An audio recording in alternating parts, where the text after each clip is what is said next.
terima kasih Anda masih bersama kami dalam Sapa Indonesia Pagi. Saudara, Asosiasi Pengusaha Truk Indonesia atau APTRINDO memprotes kebijakan pemerintah terkait dengan larangan truk beroperasi selama 16 hari di masa libur Lebaran. Kebijakan itu dianggap merugikan pengusaha truk.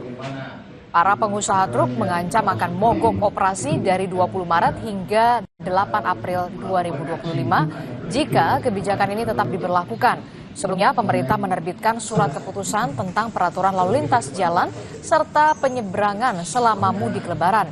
Kebijakan dilatar belakangi data kecelakaan tahun sebelumnya yang mencatatkan ada 186 kejadian ketika 53% diantaranya melibatkan truk.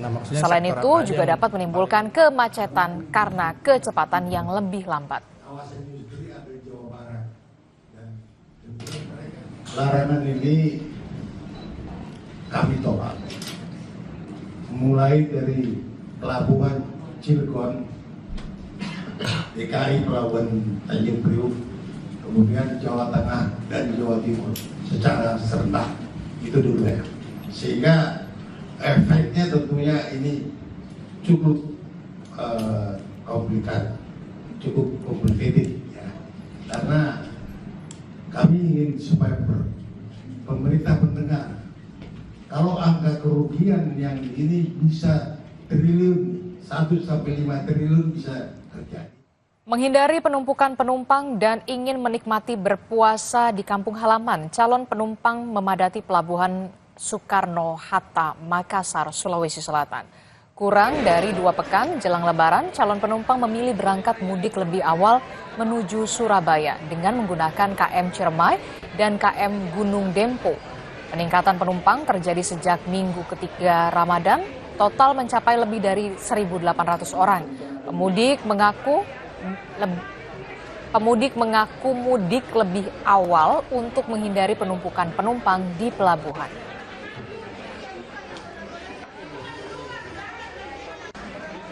Surabaya. Oh ya, ini mudik Pak? Iya. Ini sama siapa mudik? Sama istri. Oh ya, cuman ini kenapa mudik lebih awal Pak? Biar tidak macet. Oh biar nggak nanti desak-desakan ya. Oh, ini nanti rencananya berangkat kapan Pak? Ya. Jadwal kapalnya berangkat kapan? Jam 5. Oh jam 5 sini Pak. Iya. Nanti rencananya sama istri ke Surabaya. Iya. Sementara itu, kurang dari 2 pekan jelang Lebaran, tiket perjalanan kereta api ke arah timur dari stasiun Bandung pada H-5 hingga H-1 Lebaran sudah habis terjual.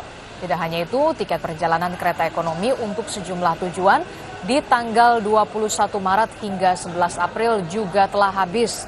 PT KAI Daop 2 mengatakan masyarakat masih bisa berupaya mendapatkan tiket kereta api sambungan untuk mudik Lebaran nanti. Mulai tanggal 25 sampai dengan tanggal 30 Maret saat ini, sejumlah perjalanan kereta api ke arah timur terutama, itu sudah nyaris hampir semuanya habis. Terutama untuk KA ekonomi, seperti halnya Kahuripan, Putrajaya, Pasundan, itu sudah sold out semuanya. Bahkan untuk Kahuripan dan Pasundan, dari mulai tanggal 21 Maret sampai dengan 11 April sudah terjual habis. Di Jawa Timur, untuk masa angkutan Lebaran 2025, PT KAI Daop 8 Surabaya kembali menyiapkan 1 kereta api tambahan dari 8 kereta yang sudah tersedia. 1 kereta api tambahan terbaru ini adalah kereta Mutiara Timur Malam relasi Surabaya ke Banyuwangi. Penambahan kereta api tambahan ini mengantisipasi lonjakan penumpang saat masa angkutan Lebaran 2025. Selama masa angkutan Lebaran 2025, Daop 8 Surabaya mengoperasikan 49 kereta jarak jauh reguler dan 9 kereta tambahan. Dari total 58 kereta yang dioperasikan, setiap harinya disediakan 32.320 tiket atau tempat duduk.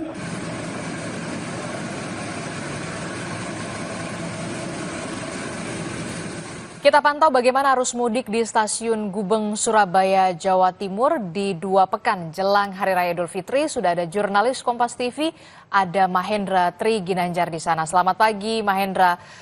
Jadi dari pantauan Anda, bagaimana arus mudik di stasiun Gubeng pagi ini? Apakah sudah mulai terlihat sedikit demi sedikit adanya peningkatan jumlah penumpang yang kemudian mudik lebih awal?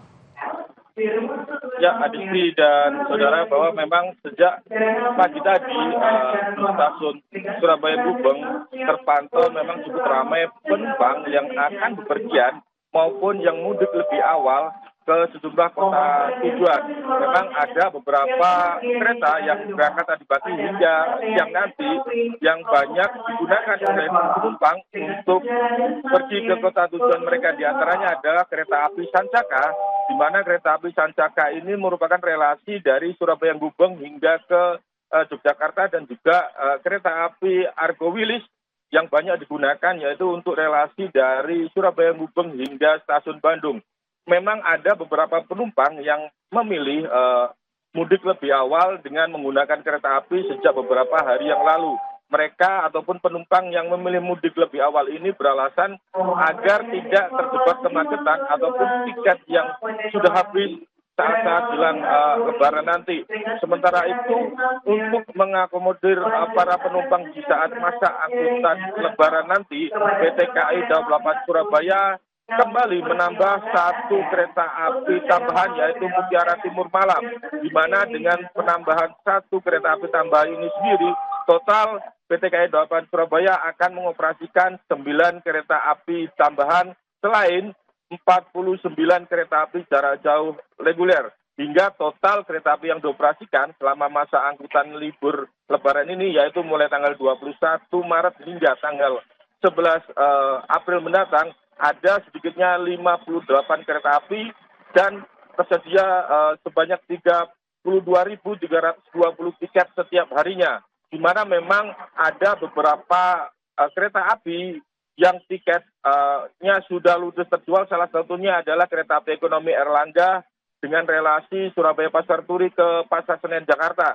di mana sejak beberapa hari yang lalu tiket untuk keberangkatan dari stasiun Pasar Turi untuk kereta api Erlangga ini hingga tanggal 12 April mendatang sudah ludes terjual ataupun sudah tidak ada tiket yang tersedia lagi untuk kereta api Erlangga keberangkatan dari stasiun Surabaya Pasar Turi.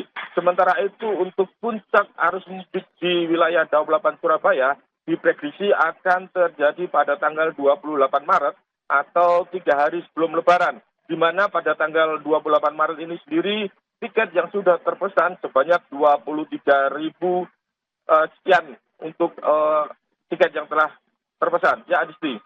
Oke, jadi puncak arus mudik ini diprediksi akan terjadi 3 hari menjelang Hari Raya Idul Fitri, tepatnya di tanggal 28 Maret 2025, hari Jumat pekan depan ya. Terima kasih informasinya jurnalis Kompas TV Mahendra Triginanjar melaporkan langsung dari Stasiun Gubeng, Jawa Timur. Saudara, informasi lainnya akan kami hadirkan. Kanit Reskrim Polsek Simpang 4 Resort Asahan, Sumatera Utara menjadi tersangka penganiayaan yang menyebabkan tewasnya pelajar SMA. Informasinya hadir usai jeda. Tetaplah di Sapa Indonesia Pagi.